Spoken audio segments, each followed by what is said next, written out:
Before we dive into the Buddha's profound teachings on karma tonight, let us first take a moment to quiet the mind and find inner stillness. Find a comfortable position, sitting or lying down, whichever feels right. Let your hands rest naturally by your sides or on your lap. Now gently close your eyes and bring attention to your breath. Take a deep breath in and slowly let it out. Feel the air softly flowing through your nose as you breathe. Let each breath guide you deeper into peace and calm. With every inhale, welcome ease and clarity. With every exhale, release tension and worries. Now bring your awareness to the garden of your mind. What seeds have been planted there throughout the day? Were there seeds of stress, regret, or anger? Or seeds of kindness, joy, and gratitude? It's okay, whatever is there, simply notice without judgment. Like a gardener observing plants, just witness with presence. No need to pull or fix anything, just notice and breathe. This awareness itself is a gentle act of healing.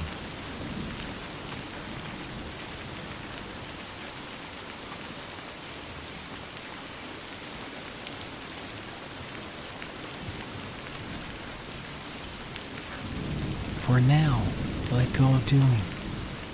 Let go of becoming. You are safe. You are whole. You are enough. Let stillness surround you like a soft blanket. Let your breath carry you into silence and rest. You are ready.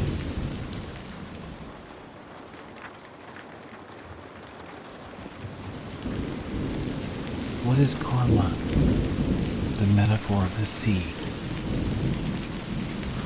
One serene day, a disciple approached the Buddha, who sat beneath a great banyan tree, and asked respectfully, "Master, people speak of karma, but what exactly is it? How does it truly affect us?" The Buddha smiled kindly, his clear, tranquil eyes fixed on the disciple.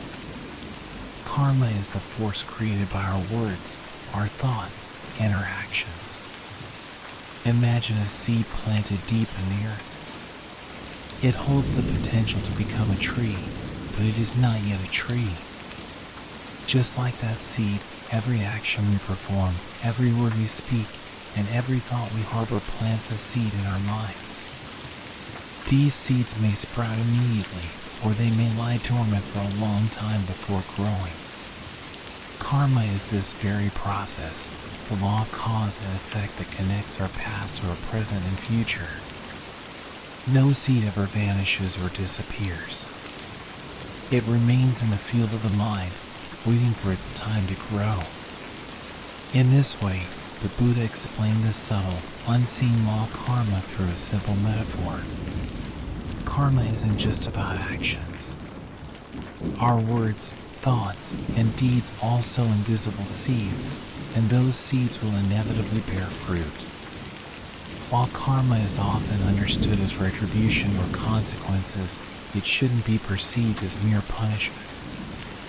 Karma is not a punishment, but a natural outcome of our choices. Good seeds yield good fruit, while negative seeds bring about difficulties and suffering. The disciple listened attentively, trying to grasp this invisible web of connections. The most important thing is to recognize what seeds you are planting today. For those seeds will shape your garden tomorrow, the Buddha continued. When we realize this, we begin to understand how precious each daily action is. Even a fleeting thought or a single word carries the potential for our future. Every word we speak, every small emotion that arises in our hearts today is a seed without exception. Some individuals may feel weighed down by the mistakes of their past. Others might resent someone, blaming them for the suffering they experience. However, the Buddha's teachings gently encourage us to view all these emotions and situations within the natural law of karma. Accepting that negative outcomes are ultimately the fruit of seeds we ourselves planted is the first step toward inner freedom. Remember that karma isn't just about past actions, it's being accumulated right now, in this very moment. Observing what seeds our mind is planting is crucial for shaping who we become tomorrow. Consider what kind of impact the love and compassion you hold, or the anger and hatred you harbor today, will have on your life tomorrow. Thus, karma is a fundamental principle of our lives. It's as natural as breathing, yet it possesses an incredibly powerful force. That's why the Buddha always emphasized keeping our minds awake and disciplined. The disciple bowed deeply, feeling both the weight and the potential of this simple truth. What seeds are being planted in the garden of your mind today? What thoughts, what words, what actions are cultivating your inner garden? Think about it. Just as the seeds you planted in the past created who you are today, the seeds you plant today will create who you are tomorrow. Imagine what they will look like when they grow and blossom. Your kindness and compassion will bring forth fruits of peace and joy for yourself and everyone around you. Karma is not a chain that binds us, but a path to transformation and growth. Just as a well-tended seed blooms into a beautiful flower, cultivating the seeds of your mind is the path to happiness.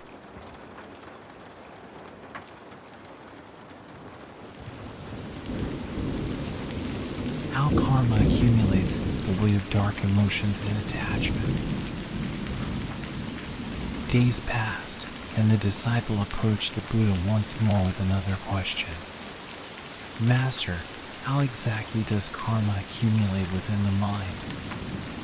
Why do some emotions and habits seem to repeat themselves endlessly? The Buddha gazed thoughtfully at the distant mountains. Karma, once made, does not simply vanish. Instead, it gathers and is stored in a hidden place within the mind, which can be called the karmic storehouse or karmic imprints. Think of it this way. If you repeatedly carry a heavy stone on your shoulder, at first, it will feel burdensome. But as time passes, your body adapts, and the stone feels lighter even though it is still there. In simple terms, karmic imprints are the accumulated burden of our dark emotions. Feelings like anger, attachment, hatred, jealousy, and ignorance pile up, forming solid barriers like bricks in the mind. These barriers hinder our ability to live freely and can cause past suffering and mistakes to repeat. This is how repeated actions and emotions create deep impressions in our minds. When anger, greed, and ignorance arise repeatedly, they form habits, patterns of reaction that shape our experience. The disciple frowned. So, is this karmic imprint like a prison of the mind? The Buddha nodded gently. In a way, yes. It is a repository of past influences that shape how we see the world, how we react to others, and how we feel about ourselves. Ancient philosophers also spoke of how habits bind us. For instance, Arthur Schopenhauer described fate as the result of character and habit, showing how repetitive patterns become our destiny. Karmic imprints are similar. The negative thoughts and emotions we repeat become habits, and those habits eventually become a heavy yoke that dominates our lives. The disciple bowed his head, understanding. Ah, I see. So these seeds of karma accumulate layer by layer, like dust on a mirror. They obscure our clarity and bind us to repeating suffering. Precisely, the Buddha replied, but awareness is the first step. Just as you wipe dust from a mirror, you must gently look within these layers and begin to let them go. Karmic imprints can also manifest as physical and mental pain. They can feel like the heaviness of a stone on our shoulders or the mental fog of accumulated dust obscuring our vision. This is not mere stress or fatigue, but deep inner suffering. We sometimes wonder, why do the same problems keep repeating, or why do I keep having conflicts with the same kind of person? This is precisely when karmic imprints are at work. Past emotions and wounds repeat, returning as current suffering. This repetition is exacerbated when we avoid or ignore problems instead of truly confronting them. So, what should we do? First, we must acknowledge this heavy inner burden. The Buddha taught us not to deceive ourselves, but to directly face the karmic imprints accumulated deep within our minds. This is never something to be ashamed of or feared. Rather, it's the first step towards healing the mind. Karmic imprints are the product of emotions and attachment. Attachment is essentially a mind that cannot let go. It is lingering regret about the past, expectations of others, or stubborn adherence to one's own thoughts. This attachment accumulates in the mind, becoming karmic imprints, and ultimately leads to the suffering that afflicts us. The process of looking inward is like wiping dust from your eyes. When dust accumulates, you cannot see the world clearly, but when you wipe it away, your original clear vision returns. Similarly, when you slowly examine and understand the karmic imprints in your mind gradually becomes lighter and clearer. In this process, it's important not to blame or condemn yourself. We are all beings who possess both darkness and light. Rather than denying or suppressing the dark emotions within you, it's necessary to acknowledge them and learn from them. Karmic imprints are not just sins or mistakes, but a foundation upon which we can grow. Whenever a dark emotion arises, quietly ask yourself, why am I feeling this way right now? What is my true feeling hidden behind this emotion? Beginning such an honest conversation with yourself is the first step in healing karmic imprints. The disciple took a deep breath, feeling the weight of ancient burdens. Then the path to freedom begins by honestly looking at what we carry, the stones we ourselves have placed on our shoulders. The Buddha's gaze was gentle but firm. Remember, karmic imprints are not eternal. With patience and care, we can begin to clear the mirror of the mind, allowing your true nature to shine through once again.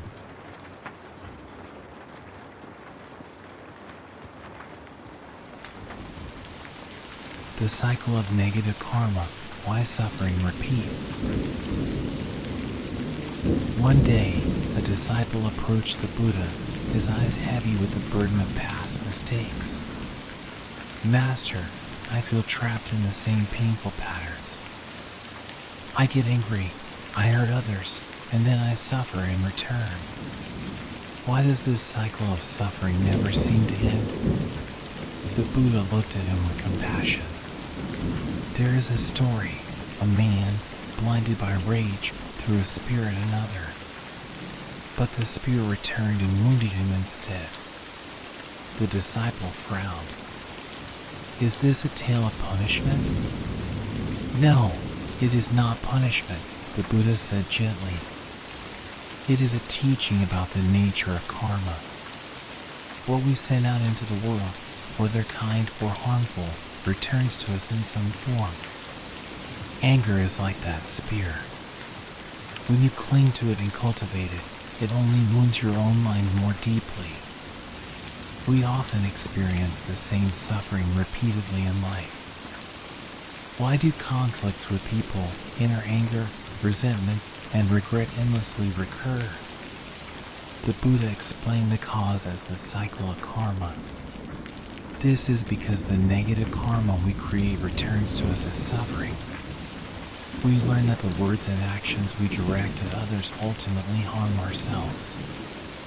The negative karma we create doesn't just affect external circumstances. It leaves new wounds in our minds, and those wounds create more anger, hatred, and suffering. This vicious cycle persists because we cling to attachments and emotions and hold on to negative feelings. The disciple sighed. But Master, why do I cling to anger? Why can I not simply let it go? The Buddha smiled softly. The mind clings to what is familiar. Anger, pain, resentment, they become habits. Like old friends, even if they bring misery, the mind is unwilling to release them. The power of words, in particular, is immense. The Buddha said, a single word can repay 1,000 debts. Words are like seeds. A single negative word can inflict wounds, which then create karmic imprints in the mind. Words that hurt someone inevitably return as poison that afflicts oneself. Therefore, what we must do is let go. We need to practice releasing the words and emotions that bind us in our minds. But this is not easy. Anger and hatred accumulated over a long time do not easily disappear. Rather, they grip us more tightly. The Buddha offered a parable. If a person is struck by a poison arrow, the second arrow is one they shoot themselves. The first arrow cannot be avoided, but the second can be prevented by oneself. The first arrow is the suffering we experience, the wound that comes from others' actions or external circumstances. However, the second arrow, the anger and hatred that arise within our minds, can be controlled by ourselves. Realizing this truth gives us the power to break the cycle of negative karma. Modern psychology also speaks of something similar. If we continue to cling to past wounds and refuse to let go, those memories will continue to dominate our minds and intensify our mental suffering. Conversely, when we accept the wounds, forgive ourselves, and objectively observe our emotions, inner peace begins to emerge. Furthermore, recurring conflicts in relationships are a form of karmic imprint. If the same type of problem repeats, it's a sign that the karmic imprints deeply embedded in our minds have not yet been resolved. Unconsciously, we reenact the same patterns and repeat the same wounds. The disciple sat in silence, accepting the truth. The first step is to recognize these patterns, the Buddha said. To see clearly how your anger binds you, and how your words can either heal or wound. Once you see the cycle, you have the power to break it. It is not easy, but with effort and compassion, you can choose kindness instead of anger. Ultimately, the repetition of suffering stems from our desire to dwell in the darkness of the past. Only by letting go of that desire, bravely confronting the suffering, and choosing the path of self-healing can we break the cycle of negative karma and move toward true freedom. The disciple's voice grew stronger. Then I will strive to do so, Master. I will guard my mind and watch my words carefully. The Buddha nodded, his eyes shining with hope. Remember, the path to peace begins with one small step, one moment of awareness, and one gentle act of kindness.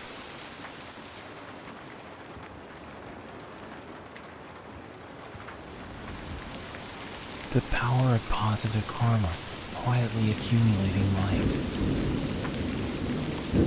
One serene morning, a disciple returned to the Buddha with a new question. Master, if anger creates suffering, what about kindness? Small actions, can they truly change my life? The Buddha smiled warmly. Imagine a single drop of water falling into a still lake. By itself, it creates only a small ripple. But many drops, falling repeatedly, create waves that reshape the entire lake. Kindness works in the same way. A gentle word, a simple smile, a small act of generosity, these are seeds that grow into peace. Time will make your mind, like that lake, calm, deep, and full of light. This is the power of positive karma. In this way, the Buddha explained that planting good seeds in our minds is none other than cultivating wholesome actions. Even a single word that comforts someone, an outstretched hand of help, or an act of self-reflection and introspection are all forms of positive karma. The disciple nodded thoughtfully. But Master, sometimes I feel so small and powerless. How can my simple actions be significant? The Buddha's gaze was unwavering. Every action, no matter how small, matters. A single candle can light many other candles without losing its own flame. Your kindness can inspire others, and together you can create a world of light. Tibetan Buddhism, in particular, emphasizes the concept of bodhisattva actions. A bodhisattva is a being who tirelessly practices compassion and good deeds, not just for themselves but to alleviate the suffering of all beings. This is an attitude we should all strive to adopt, even in small ways. A bodhisattva seeks no reward, only the joy of alleviating the suffering of others. This is the highest form of positive karma. When we repeat small acts of goodness in our daily lives, these acts gradually dispel the darkness in our minds and bring light. The compassion and consideration we accumulate day by day ultimately create peace within us. Moreover, positive karma has a positive impact on our own minds. When we do good deeds, our minds feel lighter and we experience confidence and peace. This is even a scientifically proven fact. The neurotransmitters released in the brain when we do good deeds increase happiness and reduce stress. The Buddha explained this through the law of dependent origination. All causes lead to effects, and good causes lead to good results. The positive seeds we plant will ultimately bear good fruit. Finally, the Buddha emphasized the importance of intention in our daily lives. While the action itself is important, the mindset behind it is even more crucial. An altruistic heart, sincere consideration, and genuine love make our positive karma shine even brighter. The disciple's heart filled with hope. Master, I will strive to live that way. I will quietly and steadily practice kindness. The Buddha nodded with pleasure. Good. Remember, peace grows slowly with patience and steady nurturing. Tend your mind like a gardener tends a field, and it will blossom in due season. In your life today, remember that your small acts of kindness, your gentle smiles, your helping hands are never insignificant. They accumulate to bring great and bright peace in the future. Positive karma is a quiet but powerful light. And that light will ultimately illuminate you and become the force that dispels the darkness of karmic imprints.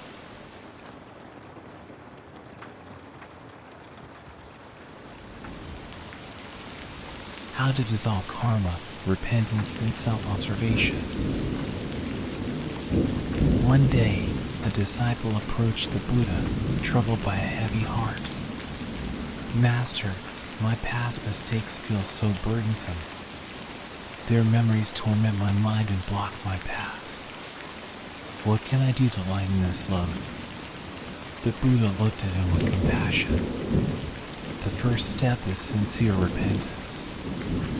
Not to condemn yourself harshly, but to truly recognize and accept what has been done. Like a mirror covered in dust, your mind must be gently wiped clean. It must not be shattered or ignored. Repentance can be described as the heartfelt promise I make to myself. It's the courage to face past karma directly, without denying or hiding it. The Buddha also conveyed the power of repentance through a metaphor. It is like carefully sterilizing and bandaging a wound. At first, it may be painful and stinging, but eventually, the wound heals and new flesh grows. The disciple listened attentively. But Master, how can I face such pain without being overwhelmed? The Buddha replied with serene wisdom. Observe the emotions that arise, anger, regret, guilt, without judgment. See them like clouds passing in the sky. Recognize that they are not your true self. By watching your mind with kindness, you create space for healing. Repentance is not self-punishment. It is a loving promise to do better. It is taking one step at a time toward the light. First, begin self-observation. This means examining your words, actions, and mental state throughout the day. Today, what was the intention behind my words? Was there anger or attachment? Or was there compassion and peace? Through these questions, we can gradually look into our inner selves. One of the ancient Buddhist practices is journaling. It's a tool to record your emotions and actions, and to examine what troubled you or what motivated you. When journaling, it's important not to criticize yourself, but to practice looking at yourself with warmth. I was imperfect today, but I am growing in that imperfection. Offering yourself encouragement and forgiveness in this way is crucial. The most difficult aspect of repentance is forgiving oneself. Every human makes mistakes and sometimes acts foolishly. Repentance means not being too harsh on yourself, but simply accepting things as they are. Furthermore, repentance is not something done alone. Acknowledging mistakes and offering sincere apologies in relationships with family, friends, and society are also part of repentance. This process leads to the healing of relationships and lightens the inner burden. The disciple's eyes softened. Master, how can I maintain this awareness every day? The Buddha smiled gently. Through mindfulness. Every moment is an opportunity to be aware of your thoughts and actions. Keep a clear and honest journal and reflect on your day without harshness. Let awareness be your shield and compassion be your guide. By consistently practicing repentance and self-observation, karmic imprints gradually begin to dissolve. The heavy burden lightens and a sense of peace settles in the mind. Modern psychology also emphasizes the importance of self-observation and repentance. Mindfulness meditation is a technique that helps heal inner wounds and find peace by precisely this observation of things as they are. The disciple felt hope stirring within him and bowed deeply. Thank you, Master. I will dedicate myself to this path. The Buddha nodded. Good. With consistent mindfulness and sincere repentance, the weight of karma will lighten and peace will grow.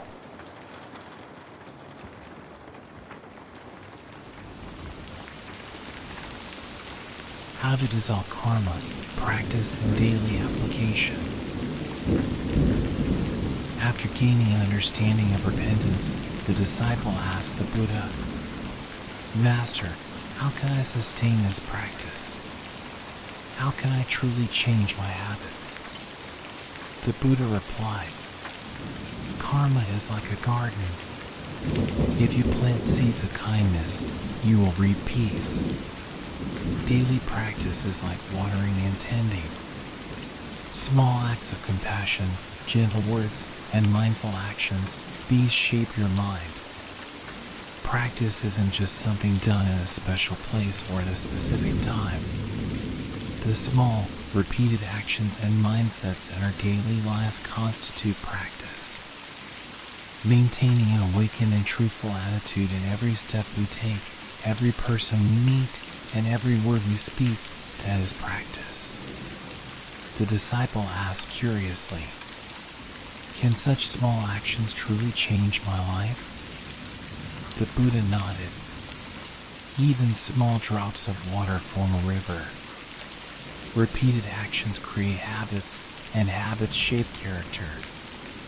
Good habits create positive karma, and that brings happiness and freedom from suffering.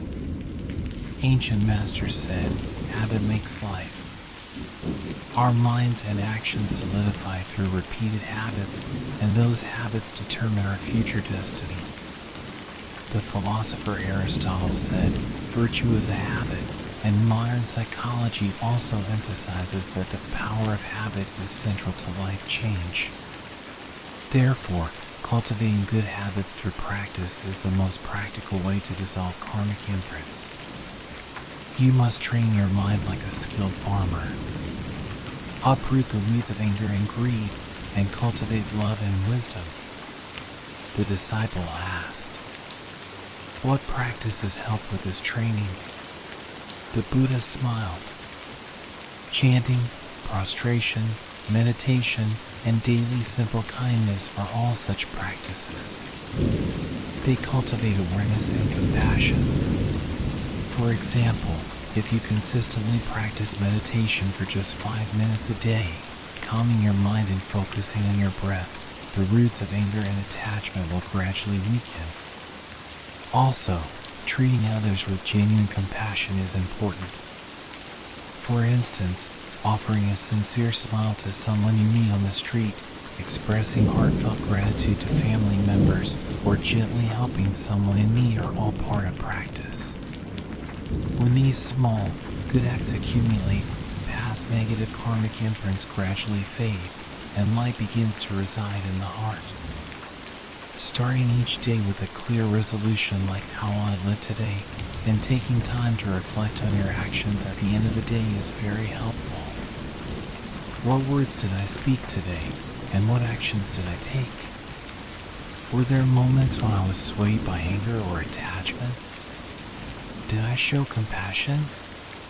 Such self-reflection is training to become a master of your mind. Living a life of conscious choice, that is, an awakened life, is the essence of practice. Remember, change is gradual. Patience and perseverance are your allies. Do not seek quick results. Focus on the present moment, and the path will unfold by itself. Through practice and application, we not only dissolve karmic imprints, but also plant seeds for future karma to bear good fruit. This point is important. We must not dwell in the darkness of the past, but strive toward the light of the future. This process is not a one-time event. Life itself is a continuous practice, and every moment is a continuous choice. Remember that small steps forward each day, in mind and action, ultimately create great change. The Buddha also told his disciples, just as the wind gradually erodes a great mountain, small acts of practice and compassion slowly dissolve the karmic imprints of the mind. Persevere with patience. The disciple bowed his head again. "Thank you, Master. I will commit myself to this path." The Buddha's eyes shone with warmth. Good. With consistent practice, the heavy chains of karma will loosen, and your mind will blossom like a lotus.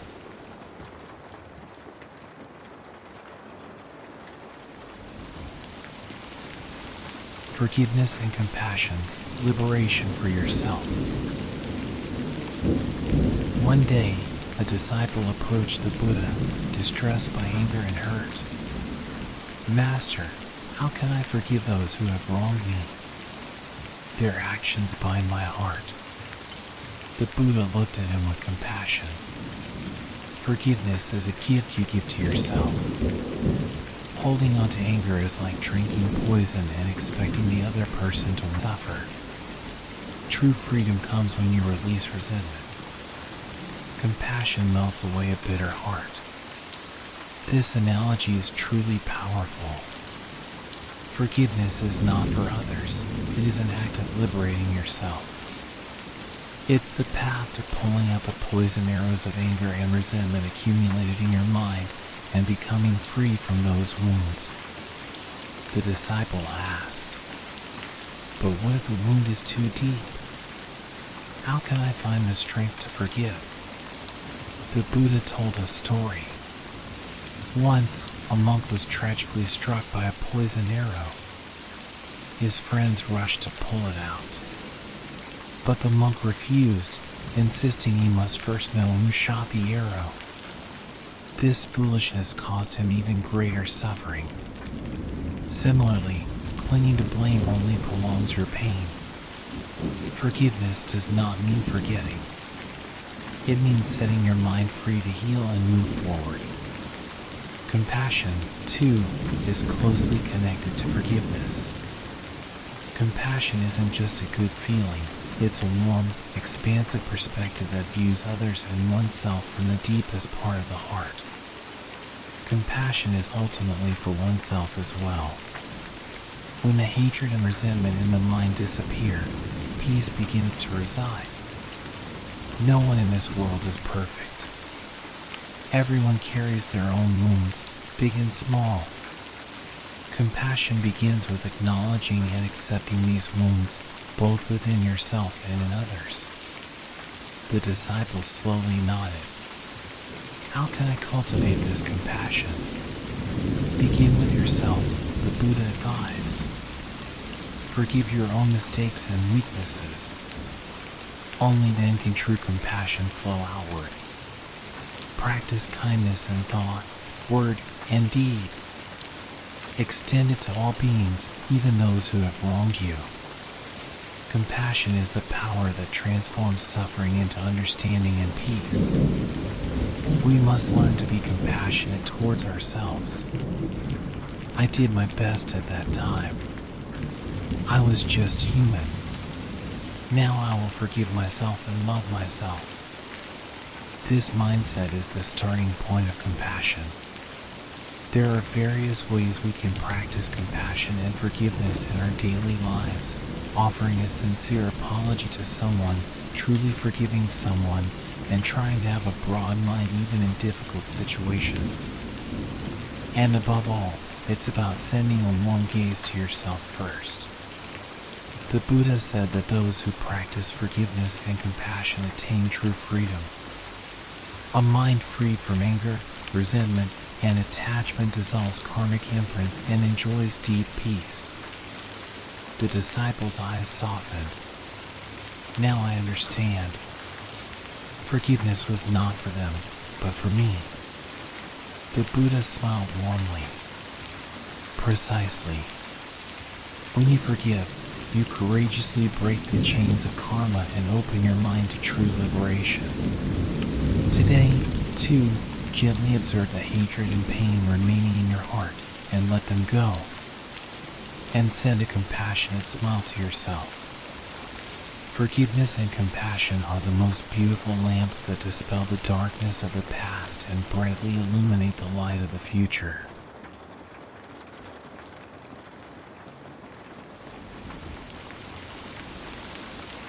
The path to transcending all karma, the gaze of enlightenment. As the sun began to set beyond the distant hills, the Buddha and his disciples sat together in quiet contemplation.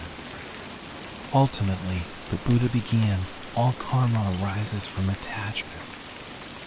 Attachment to desires, to thoughts, and to the idea of I. These create the cycle of birth and death, the endless weaving of cause and effect. But when one truly sees clearly, understanding the true nature of things as they are, that cycle begins to unravel. The Buddha explained the law of dependent origination, which states that everything is interconnected. Both suffering and joy, success, and failure are merely outcomes arising from causes and conditions. When we deeply realize this truth, we can maintain equanimity and guard our minds in any situation. All things are impermanent. They arise, exist for a time, and then pass away. This truth is called emptiness. Not emptiness as nothingness, but emptiness in the sense that nothing has a fixed, independent existence. All things are interconnected and dependent on causes and conditions. When you truly realize this deep truth, you will no longer cling. You will see the flow of life without being swept away by its currents. Without attachment, karma can no longer bind you. Enlightenment is not some special ability or mystical state. It is the wisdom of seeing reality as it truly is. It begins with truly understanding that everything we experience, good or bad, has a beginning and an end and is subject to constant, ceaseless change. We often believe that our self is unchanging and fixed. However, the Buddha's teachings reveal this to be an illusion. What we perceive as self is merely a collection of body and mind, a process of constant change. Within this change, accepting the flow naturally without attachment is the beginning of enlightenment. The disciples listen deeply, their hearts opening like lotus petals. Liberation is simply returning to your true nature, a nature that is inherently peaceful, boundless, and utterly free. It is the profound stillness that exists beyond the storms of karma. Walk this path with unwavering wisdom and boundless compassion. Let go of what no longer serves you. Remain in the present moment. By doing so, you will transcend all karma and awaken to freedom itself, a freedom that is your inherent birthright. This enlightened perspective is the profound power that breaks the chains of karma and dissolves karmic imprints. By looking back at the precise process of how karmic seeds sprout and bear fruit, the mind becomes free from attachment and defilement. Enlightenment is not achieved in an instant or through a single grand gesture, but gradually approaches through consistent practice and deep insight. It is a path of daily self-reflection, recognizing the self-flow of the mind, and continually practicing letting go of all attachment. When we progress toward true enlightenment, past karmic imprints can no longer bind us. Fear of the future disappears like morning mist, and we can fully enjoy the peace and freedom of the present moment. Every moment of life is precious, and by being awake in the here and now, we can escape the shackles of karmic imprints and experience true, lasting peace. As night deepened, the disciples sat in profound silence beneath the tranquil starlight, touching a deep, abiding inner peace.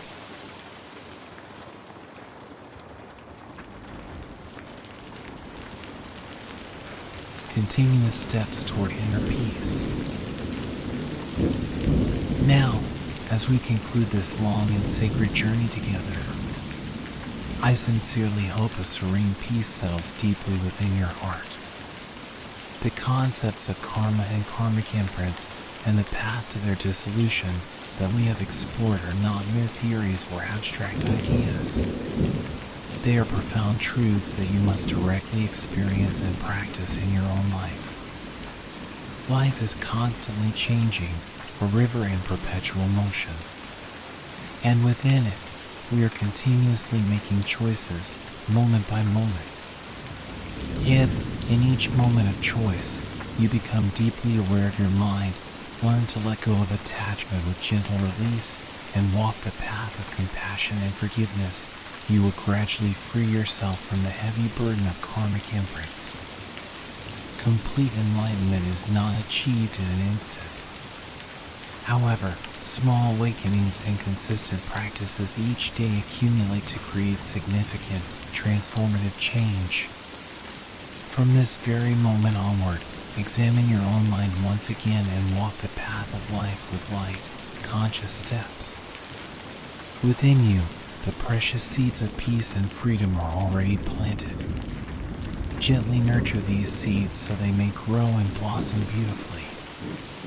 Should difficulties arise, remember they are but passing winds, and strive to maintain the unwavering stillness within your being. Finally, as we conclude this profound meditation on karma, let's reflect on the Buddha's timeless teaching. Everything comes and goes according to causes and conditions. Nothing is permanent. Therefore, let go of your mind and live freely, boundlessly. I sincerely wish that your path is always filled with light and profound peace. Thank you.